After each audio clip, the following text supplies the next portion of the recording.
Tudo bom com vocês? Estamos aqui, mais uma aulinha da disciplina Espiritismo 1, dando continuidade à biografia de Allan Kardec, né? Meticulosa pesquisa bibliográfica.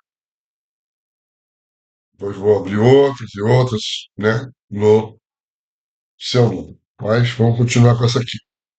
Agora, no item 6, vocês vão falar sobre o mestre e protetor de... Mestre a protetor de rival. Vamos lá. Mas quem era Alexandre Bonifácio? É bom conhecermos sigo de sua vida, pois foi elogiosamente citado por Rivaldi numa de suas obras.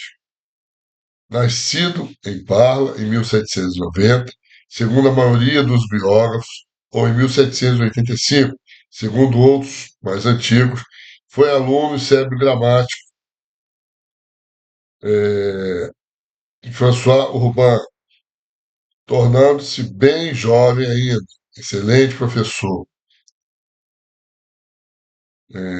Dramático e escritor pedagógico. Publicou grande número das obras de ensino e educação, algumas de colaboração com Levi Alvares, a quem rivava. Igualmente, as reuniria na preparação de dois livros. Conhecia bem o inglês, mais tarde fez parte da comissão encarregada pela Academia Francesa de refundição do seu dicionário. No Instituto de Yverdon, Bonifácio foi, ao mesmo tempo, discípulo e mestre, tendo lecionado de 1814 a 1817. Homem bom, simples. É, pelo corpo docente e discente, tornou-se ali o centro de tudo que dissesse a respeito de francês. Respeitado e bem que era, mantinha estreita camaradagem com os alunos, exercendo sobre eles a melhor influência, com boa instrução básica e gosto muito puro. Dava excelentes aulas de gramática e de literatura francesa, sempre ouvidas com geral agrado por todos os alunos. Admirado pelo seu talento, Julien de Parla refere-se elogiosamente a ele no Jornal de Educação de 1817. De volta a Parma, o professor Bonifácio preparou durante 5 anos os materiais necessários à fundação de uma escola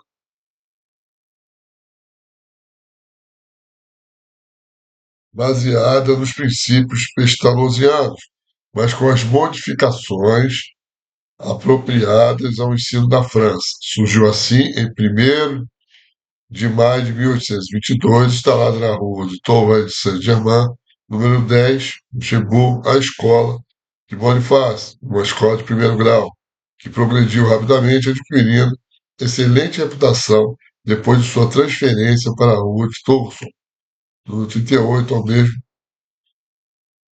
bairro de Saint-Germain. Ele a dirigiu até 1841, ano do seu descanso. Segundo o laureado Augusto Dequers, Bonifácio foi um dos que mais contribuíram para melhorar o ensino primário entre os franceses. Alexandre Bonifácio protegeu a infância de Denisard Rivard, tendo sido um dos seus primeiros mestres. Quem afirma é o próprio Rivard, no preâmbulo do tomo do seu Como Pratique, que é o livro.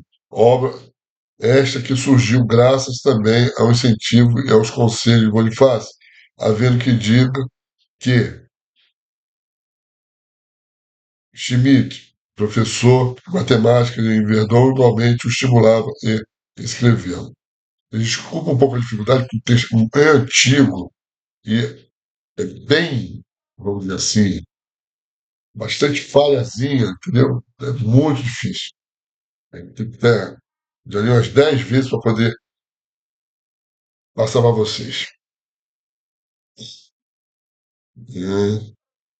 Abrimos pequeno parênteses para informar que, em artigo de Revue Spirit 1862, com o propósito de rebater as calúnias de um abade que escrevera tê-lo conhecido pobre em Leão e que agora andava endinheirado.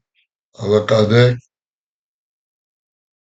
Allan Kardec assevera taxativamente que nunca habitou Leão, como nasceu nessa cidade onde foi batizado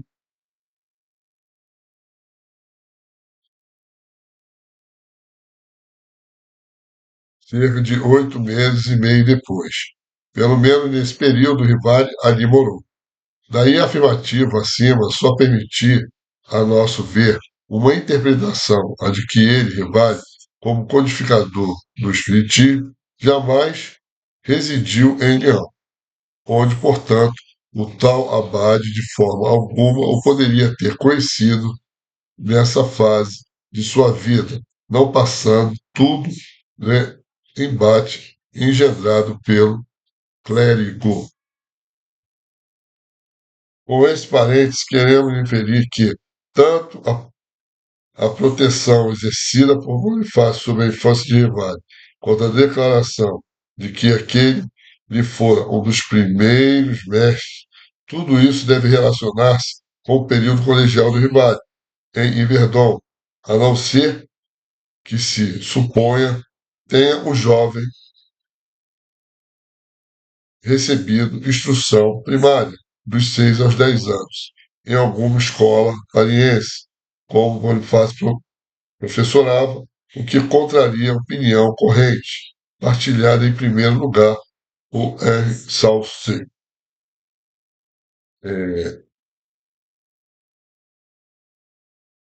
que acontece, gente, é que é importante, muito importante, esse estudo biográfico inicial. Por quê? Porque a gente está vendo de onde Kardec tirou toda a sua formação, instrução, com quem ele conviveu, os mestres que ele conviveu, né? Toda a sua trajetória para chegar às suas obras, no seu trabalho, no seu pensamento. Então, é claro que depois nós vamos aprofundar mais, né? Mas é importantíssimo, porque dentro da formação do Espiritismo, do kardecismo, há essas lacunas, né? Essas lacunas que não são é, estudadas ou preenchidas por todos. Não são. Então, sempre quando você vai num lugar de estudo, se não for uma palestra de alto nível, não se tem conhecimento disso. E o que acontece? Fica capenga, né? Porque quando chega na hora de você pegar um estudo mais profundo, ou algumas pessoas, né, que estão acima daquele nível, entram em lugares onde você está administrando, onde você está coordenando, e você fica sem o conhecimento pelo qual é muito constrangedor. Então, por isso eu iniciei essa trajetória de Kardec com essa biografia dele, tá? Eu já vou começar uma outra disciplina falando sobre ele também, mais, vamos dizer assim, mais detalhada em outros segmentos. Mas essa formação dele é muito importante. Por isso foi escolhido falar sobre essa biografia, tá bom? Então, até a próxima aula.